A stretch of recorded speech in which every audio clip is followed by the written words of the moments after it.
All right, hello and welcome back to another 5K tennis discussion. And here we have as a special cameo appearance guest today is the one, the only JPD2, which is our fifth and youngest child. So welcome everyone. Say hi. Say hello, Justin. No. So this is Justin Jr. He's here and he's a little under the weather, so we wanted to involve him in our show today. Let's go. All right, so we are still very early here in February, and here we are already on show number 28. That would be 28. Let's go. Very good. All right. So a big shout out, by the way, this is our fifth and youngest child, but a big shout out to our two oldest boys and our two middle children. Total of five our two girls are in school, and a big shout out to them as well. But for our two oldest boys who play on their high school tennis team that Carla and me have the opportunity and the blessing to help coach, had a tournament yesterday, and they both won their matches once again, both singles and doubles. Woohoo! Let's go! Furthermore, the entire team won the tournament as well, so great job to the Alma Bryant Hurricanes. Good job, guys. Let's go! Great job. Christopher, our 14-year-old, and Jonathan, our 16-year-old, are a perfect 6-0, both of them on the season. Yes. Let's go! By the way, also a big, huge shout out to Ivor Savage and the entire YTEX team. There is no correlation between YTEX and ourselves from a monetary standpoint. Their products have given ourselves the ability to share the game with others as well. Their products and strings have helped our two boys step up their confidence level to enable, I think, this extra boost that they've needed to have such a great start to this year on the tennis court. Granted, practice is everything, but strings are very, very important. My oldest son, Jonathan, hits with Quadro Twist, which he loves a lot. It gives him that extra feel, that extra spin, and that extra comfort that I think has really, really given him some extra confidence on the court this year. My next son in line, Christopher, plays with the Hexagon X. He loves this string. For him, being smaller than the rest of the boys, to be 6-0. Again, we practice a lot, but since we put the Hexagon X on his racket, he's had an extra boost on power, which I think he needs with these bigger boys. It has given him some extra spin, even though he generates a lot of his own. But it really has increased the power and control on his game. And I must reiterate that strings are very important in this day and age on the tennis court. We've play tested both of them. I'll put links above for both. Check them out. And again, much love to the entire YTEX team for all of your assistance with our kids this year. Thank you very much. All right, moving forward, we have one new member shout out for today. Again, Carla and I think of this entire channel or group as a family. So anytime we have a new subscriber, we always like to mention he or her. So our new subscriber from yesterday is Davino Orlando Bibat, and he is in the Philippines. So welcome to our group, or family as I like to call it. You had a lot of great comments, and we welcome you here. Remember, to all of you, if you watch our videos, please subscribe. When you do so, you automatically qualify for our tennis racket and YTEX strings giveaways that we do for all of the more major tournaments in every single major. We do, again, tennis racket giveaways. We do string giveaways, sometimes apparel and grips. It's always tennis related, yes. But we do them, and you need to be subscribed so we can follow who does what, and when we come up with our game to play, like who's going to win or make the final or beat who, then we know who we're sending our prizes to. All right, Carla, let's jump right into the first topic, and this will be my only topic that I have today, which I think is hugely important. And the topic that I have for today is this. You ready? Yes, I am. Good sportsmanship and good court conduct, and how we can relate that to other sports and into our daily lives. Okay? Yes. Good sportsmanship, good court conduct, and how we can relate that to other sports and as well into our daily lives. So I wrote a few examples, or we, Carla and me, wrote a few examples. So we're going to go through them, and at the end of this segment, please comment on other examples that obviously we're going to miss. There are oodles of examples, but I wrote down a few major ones that jumped into my head this morning. Yes. Ready? All right, here we go. Let's start out with on court and in life, being positive. Okay, I've talked about this before, being positive. What goes around comes around. If I go out on the tennis court and I'm acting negative, not only does my opponent sense it, not only does everyone around watching sense it by looking at body language or the way they're walking or the look on their face, but internally, your own self, if you are not positive, you play negative. If you are negative, you play negative. You don't think clearly. When you play with a positive attitude, you feel better. That's very true. Right? Yeah. I mean, you can tell when somebody's feeling good out there. You know, they're confident or they're feeling positive. You can tell. Yeah, I'll use either myself or I'll use my oldest son, Jonathan. Not picking on him, I just thought about it. Our oldest son, Jonathan, you can tell a mile away when he's playing on court if he's upset about either a bad line call, and we'll get into that, or maybe he double faulted. You can see it. He's so apparent when his body language changes. So when I see Jonathan, when I see his body language drop, I can almost go ahead and promise you that he will have a bad day at the office, right? Yes. There's a lot of tennis players like that. Some of us don't show our emotions out there. You know, like Christopher, you can't tell whether he's winning or losing. He's got a blank face. Yeah, Christopher's our 14-year-old son. Yeah. He does a very good job of disguising it. Yeah. So Chris can be flustered and you'll never know it. And Chris will kind of plod along through.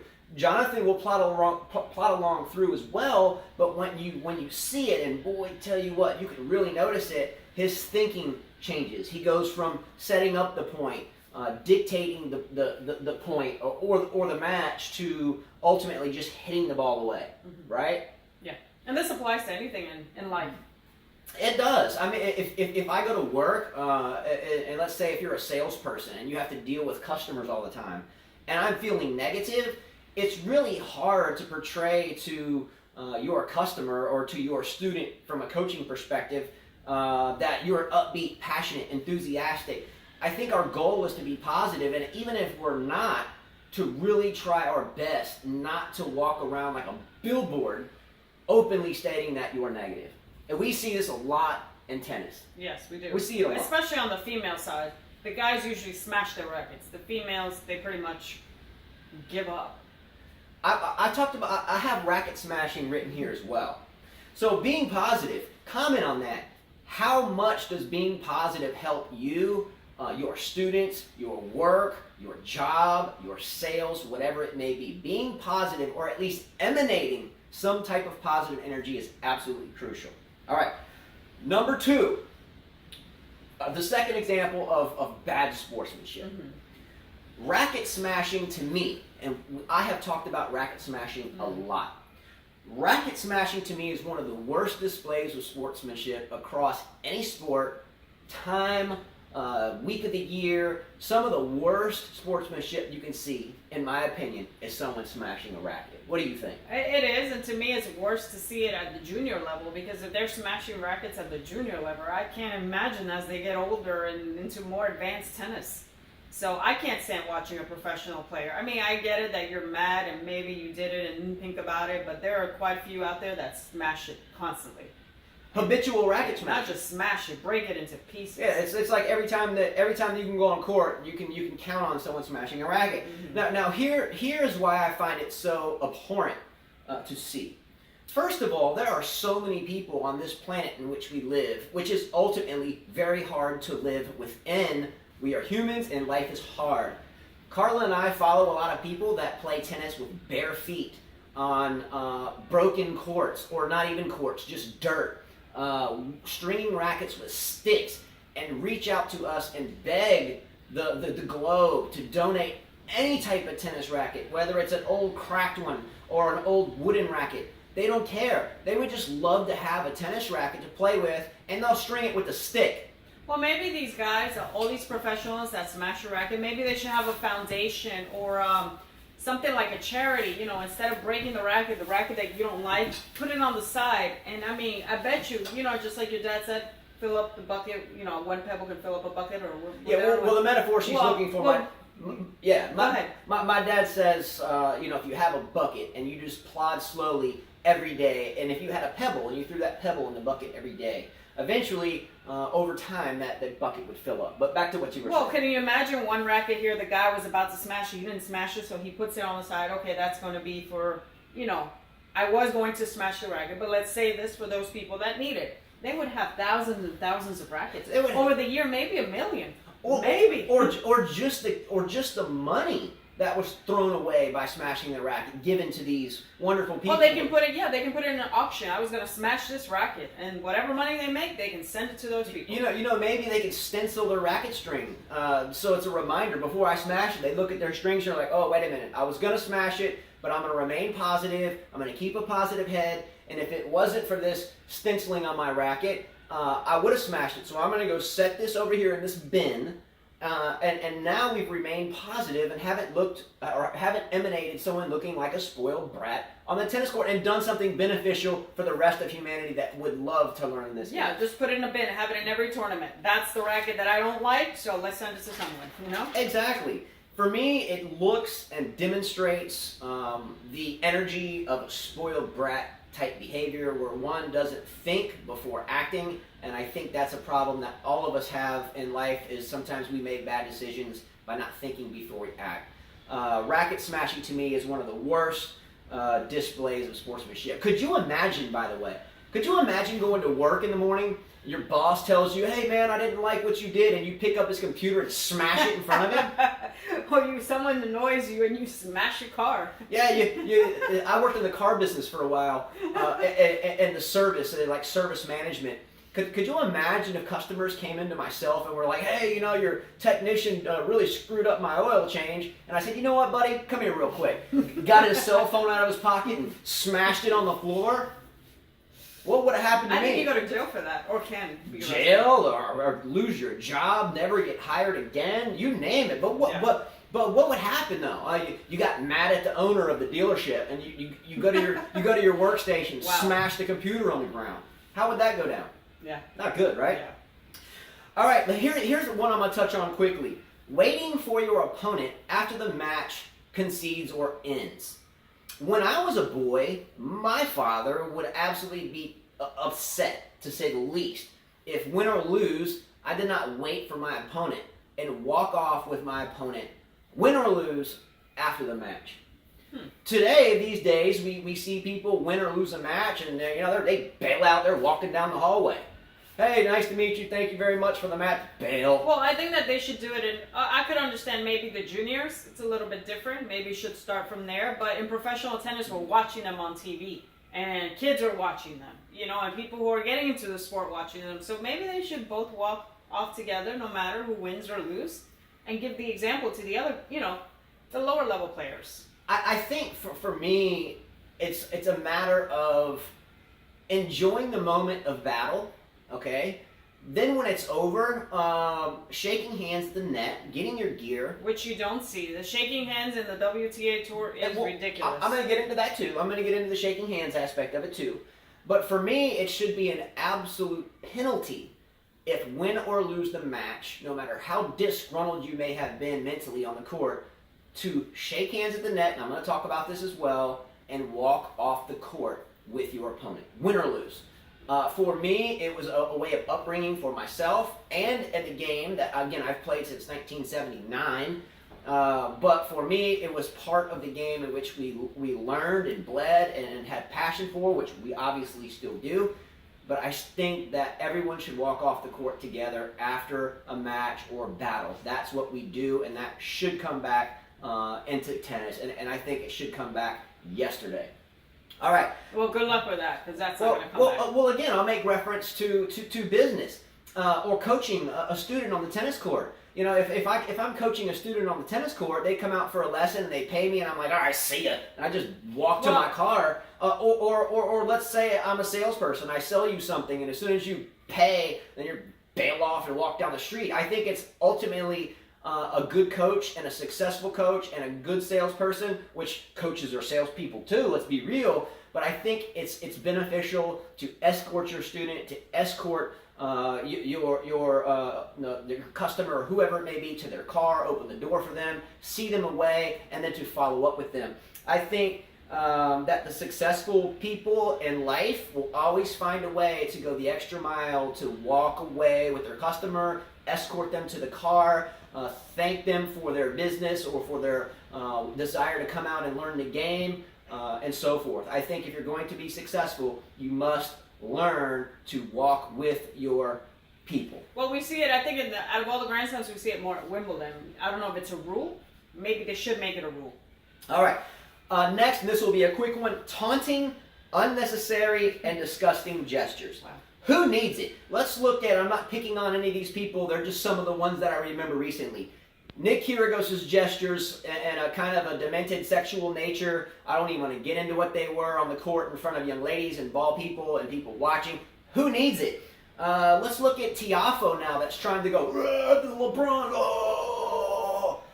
Who needs it? I think Djokovic has done it once or twice. Not picking on him, not picking on Tiafoe. He would do it after. They would do it after matches. Tear the shirts off. I haven't seen him done that in a while. He hasn't done it in a while, Yeah. and I think with his stature at this point, he realizes he probably won't do that. He probably won't do that again, and that's fine. But who really needs it? Look at Bernard Tomic. Who needs his mouth? Who needs his aggressive behavior? Who needs it?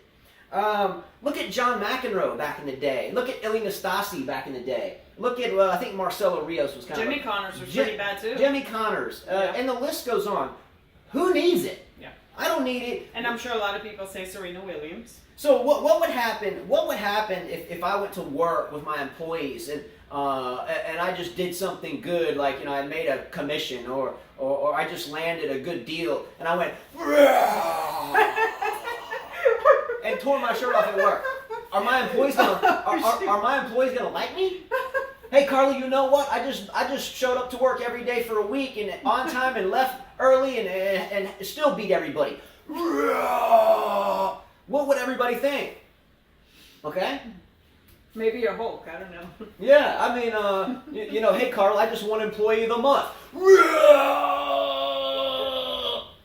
I guarantee you'll never win Employee of the Month again. Isn't there a fine in football if you do that? Yeah, and I'm with the NFL on this one. They have started to penalize for taunting and excessive celebrations.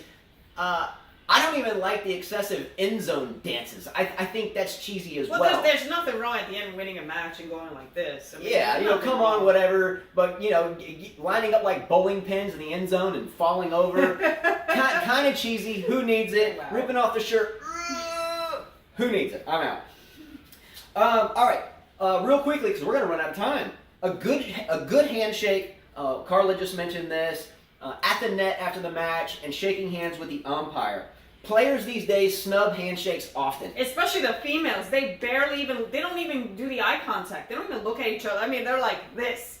I mean, I see the guys, they're like this, they hug, but the girls, they're like, they walk away. It's like, what is wrong with the female players? I don't get it. I have seen matches, and I won't mention male or female. I don't think that. I've seen it mostly on the WTA side. I see it and on both. And as a junior, I can tell you, when I played against other girls, they're nasty.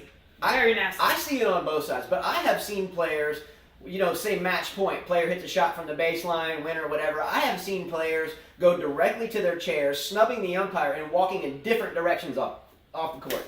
Yeah. It's a pretty ugly thing. Again, the handshake is a courtesy at the end of the match to say, hey, I appreciate you coming out here. If I lose or if I lost, thank you for battling me. Thank you for battling with me, and I hope I do better next time. And you played a great match, and vice versa.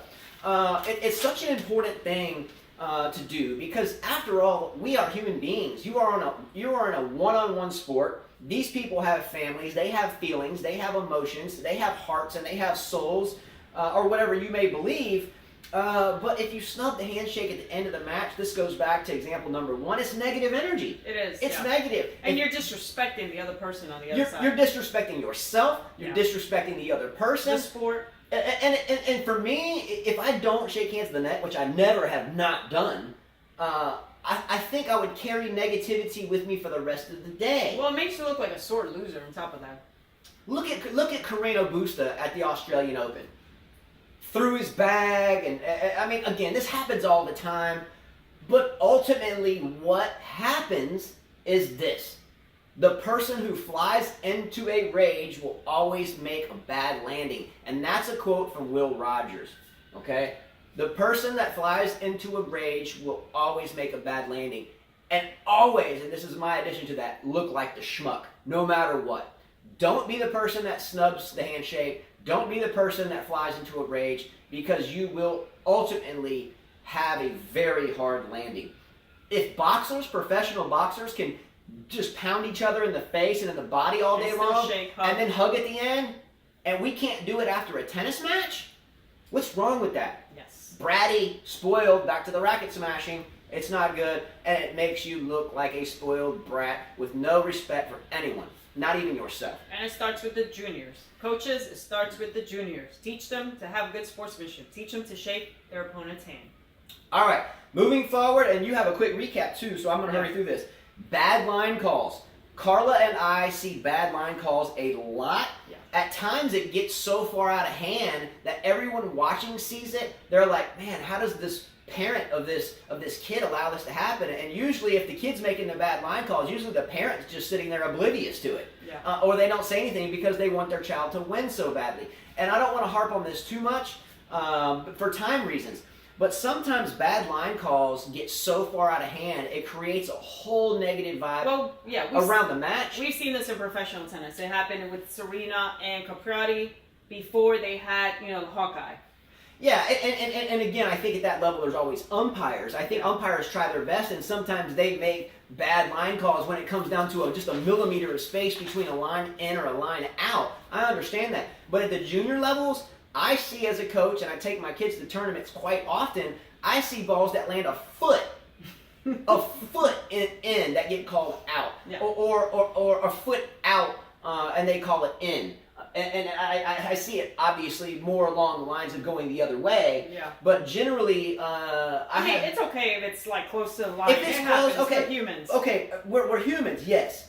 But bad line calls aren't just bad line calls. Number one, it's a bold-faced lie. Yeah. It's a lie. Yeah. Number two, it's poor judgment from a personal and respectful standpoint. Yeah. Okay. Not only is it disrespectful, not only is it a bold-faced lie, it is just complete disrespect for yourself and and for your opponent. And when other people see it, they think that you're a liar or a disrespectful person in of themselves as well. And then you have a bad reputation. And then you have a bad reputation. And at the junior level, then the parent ends up with that. Yeah. We have known a couple of players over the years that tournament directors will say, hey, this kid is known for bad line calls. Please let us know if it continues. We'll get a ref out. We've had a lot of problems with this person before. We hear it so often. Do we not? Yes. Moving forward, if a line call is too close to call, if it's too close to call, don't just call it out. Be humble, be respectful, and give that person the benefit of the doubt. Be the good karma person. Be the positive energy person, and call the ball in. And if you're not sure, well, it's in. Okay? Don't be a bad line caller. This is so true in life as well. Don't be the person that calls something out of bounds when it was just right on the edge, but it was truly inbounds, because people will dislike you in a hurry. Right. Okay? What are some other examples, everyone? There are countless examples. Let's get the discussion going. How can we be better sportsmen? How can we be better sportswomen? On the court and in life. Well, I can say one that he didn't mention is a player who just won a tournament. He was grunting at every single point for no reason. And when he would win, he would scream. That's bad sportsmanship. Let's get the discussion going. I think Carla has a bunch of stuff for us. So from the ATP and WTA I will tours, try to get to it. I think we have about 5 minutes left. Okay. 4 minutes. So what you can get through, great. We may do another show tomorrow just for this, just for scores and results. So if you Well, don't let me get to it then. let's go. Well, Djokovic, we know that Djokovic and Nadal and Federer have yet to play a tournament since the Australian Open. Djokovic's first tournament is going to be the Indian Wells. It's a Master 1000. He said that he would like to rest, celebrate, and he's smart for waiting to the Indian Wells. These guys don't need to play all these small tournaments. Federer's first tournament is going to be in Dubai, which he's won 7 times. Let's and he go. feels like he needs a few matches after losing to Stefanos Tsitsipas. For Nadal, his first tournament is going to be Acapulco. He's won it twice, and he feels comfortable here. I don't know. And he is also playing the Indian Wells. He always goes to Acapulco. Okay, I don't know if I would It's play. a clay tournament. It's a smaller one. I was a little shocked by that Yeah, I don't since know. he needs to really pick the Yeah, master tournament. I would probably leave out that 250, but that's his choice. There's a few injured players. Kevin Anderson pulled out of the New York tournament due to an elbow injury. Big serve. We also have Alexander Severvev, who pulled out due to an ankle injury out of Rotterdam. And Rotterdam. And Misha Severvev as well pulled out of the same event. Okay, so he and his brother, maybe they had a family vacation. Just kidding. It's a smaller tournament.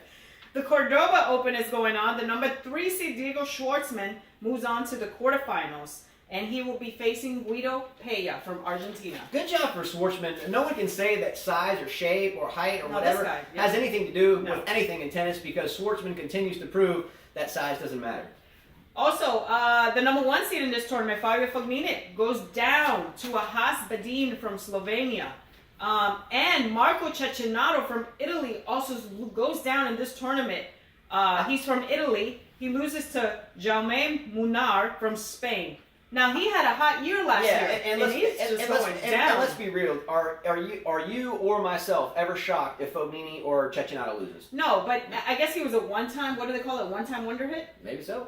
All right, at Open Sud de France, from Cyprus, Marco Bagdatis moves on, defeats the defending champion in 3 sets, Lucas Pouille from France. That's a match for him. That's a good win. Yeah. We've talked about it a lot of shows where some of these other players, or the bigger players, they can lose a small match. It doesn't really matter. But for someone like Pouille, he needs to keep winning, and that one kind of hurt. Yes, Surely agreed. that hurt. Bagdatis is a fighter, though. Dennis Shapovalov from Canada defeated Marcel Granollers from Spain and is going on to the quarterfinals That's a good win. against Pierre-Hugues Herbert, or Herbert from France. Yeah, Herbert. I remember. And Granollers is no joke. He's a solid player. That's Good a match. good win for Shapovalov. Good match.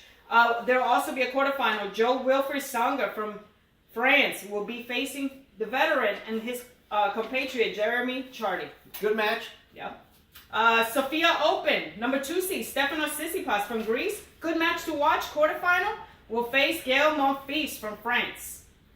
That's a great match. I'd love to watch that one. Yeah. I'd love to watch that That's going to be a good match. I suggest you guys watch it. And Karen Khachanov from Russia lost in the second round to Matteo Berrettini. Not a good start for this guy, one. Doesn't look like it. Nope. And Daniil Medvedev, number 3 seed from Russia, is on to the quarterfinals, as well as Martin Fucsovics from Hungary. He moves on to the semifinals due to a withdrawal from Roberto Agut Batista. That's a good setup, too. So watch out for that match as well. I like both of those players a lot. Now on to the women's. Naomi Osaka withdraws from the Qatar Open due to back injury. I have a feeling she just wants to have some more rest. She probably agreed to play the tournament and didn't want to get drilled by fans or ticket holders. I can't blame her. I can't blame her for that. She doesn't need to be playing every She day. may have a sore muscle or something. I doubt it's a true injury. Yeah. She'll Well, be fine. this is the end of the, for me, it's the Fed Cup is going on. There was a match where 2 players, they battled it out. Maria Sakkari from Greece played against Johanna Konta I think from there were some Britain. bad line calls there. They were complaining about bad line calls. Konta won, but Sakkari was very upset. She said, and I quote, "This is unacceptable. They were making a lot of mistakes. We cannot have amateurs." All right, we've already touched on the bad line calling. We talked about it from a junior perspective and from an individual making that call. I disagree with Sakkari here because both of them complained. Well, I understand, but I've read this. Umpires are umpires. They are paid to do this, and if they don't do it right, they can be fired, terminated, whatever. Much respect to the umpires. Sometimes, again, us human beings are not perfect, okay? We make mistakes. Support the umpires because, believe me, the call could have gone the other way. Don't get disgruntled. Don't smash a racket mentally or outwardly. I hope that the umpire or whatever happened is gone with the wind and everybody is good to go. Yep. And that's it. And we'll discuss more about the Fed Cup on the next show. All right. They have a huge group, by the way. Yeah, we might Huge do. group. I mean, it's super windy here and a little cold, so we haven't been out on the court today. We've been playing a lot, but we may do a show tomorrow for just scores, but we don't want to be too repetitive. Right. But we may do that just for Fed Cup. All right, the last segment is the health tip and the quotes of the day. This is going to be all one. 3 quotes that end our show to make up the health tip and quote of the day segment, all from Will Rogers. People that fly into a rage always make a bad landing. I just said that. It's a lot easier to let the cat out of the bag than it is to put it back in. And I never met a man that I did not like. All of this wraps up into everything we've talked about. If you think without acting, it's a whole lot harder to put that cat back in the bag, right? Treat everyone you meet with respect, and don't just judge them and dislike them right off the bat. It's negative energy. Don't fly into a rage and smash rackets, because ultimately you're going to have a bad landing and look like a schmuck. All right, so that's it, everyone. Much love to all of you. Please subscribe to our channel, by the way. Again, it helps you with the prize giveaways, and it helps us grade ourselves. Click like below, share our videos. If you wish to contribute to our channel, you can hit the down button on the video, and you can see the description field, and we have a PayPal link there and our Cash App name.